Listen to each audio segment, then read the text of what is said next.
The future is? Probably fucked, but I remain hopeful. What is time? That's a tough one. I think a trap. I've I think a very unhealthy relationship with time. I'm very afraid of time passing, so it feels a little bit like a trap. Probably a measure of energy. Probably an illusion. I had a sense of like trying to get as much done as possible to, you know, judiciously use time, and as though accomplishments were a mark of time well spent.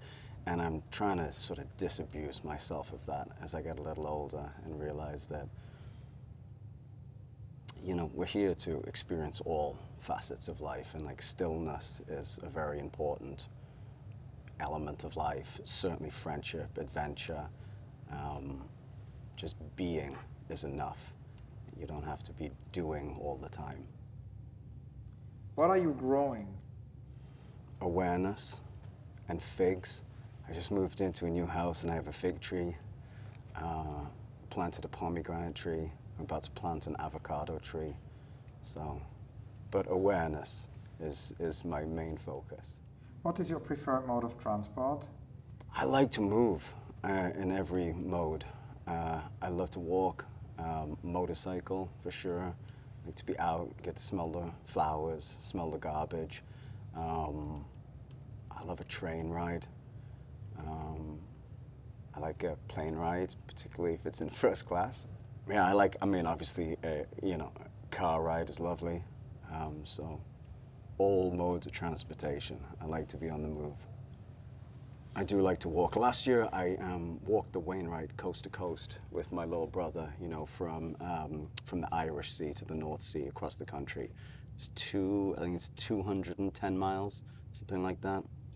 That was that was a peak memory, a peak experience.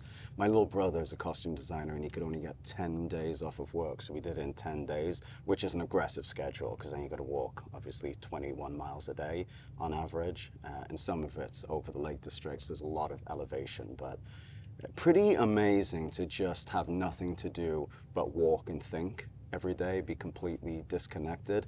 And, you know, I am like a pretty avid hiker and felt like, and have sensible footwear for such an endeavor. So I thought I was gonna be okay, but your feet take such a beating. Like, I mean, just bloody catastrophe, just blisters that explode and you're in real trouble. And one foot, oddly, was much more callous than the other. And so every other step was extraordinarily painful. But all I had to do was walk 20 miles a day. And so it was like an interesting sort of lesson that like every other step is gonna be painful. You just gotta decide whether or not you're gonna keep moving forward or not, you know? So it was pretty and very satisfying to get to the other side. And there's a tradition with that you pick up a pebble on one coast and carry it the whole way and throw it into the ocean on the other side, and you know, make an intention for your life, which is a nice little ritual that's part of that walk. It's Wainwright's sort of magnum opus. It was the walk that, you know, he designed that was, you know, the sort of crowning jewel on his life's work. What advice would you give to your younger self?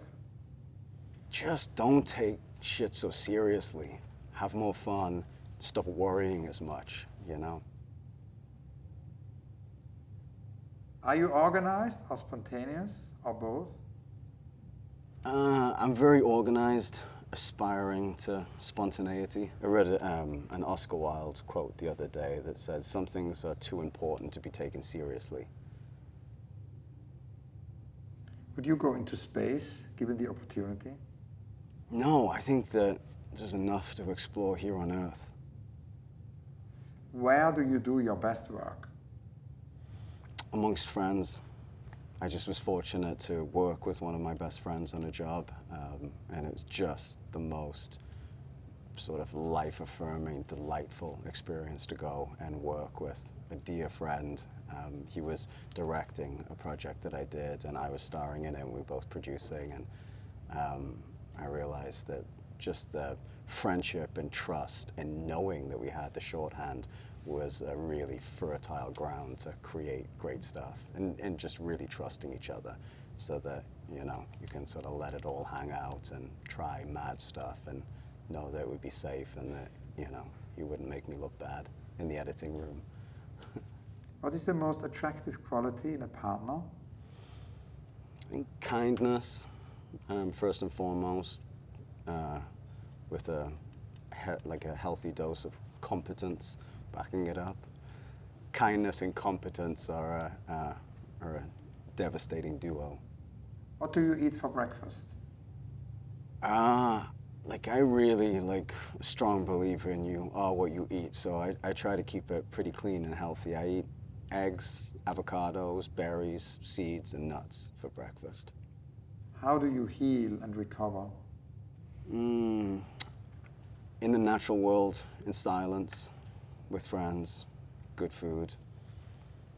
Try to get my fear of time under control and just allow myself a minute to breathe without feeling like I got to do something significant. When were you last surprised? Just like 10 minutes ago when we were doing this photo shoot, I didn't realize we were actually shooting. I thought we were just having a banter, and they said, all right, you can get changed, we're done. So that was a pleasant surprise. I thought I was gonna have to do something, and then I realized I just had to show up. Life lessons. What's the technology that has most improved your life? Ayahuasca. I've been exploring the plant medicine space recently, and it's been a really expansive, enlightening, awakening experience. And I wouldn't have necessarily attributed that to technology until the shaman that I was working with described it as sacred technology. So, What is a bad habit of yours that you'd like to change? taking life too seriously, worrying too much, allowing myself to get stressed, forgetting that this whole thing is an illusion. It's just like a trip to Vegas, and we'll go back to our astral plane soon enough, and that this is all just a dream to be enjoyed. Do you have a favorite word? Providence, I think. I've been thinking a lot about Providence recently. What do you think of artificial intelligence?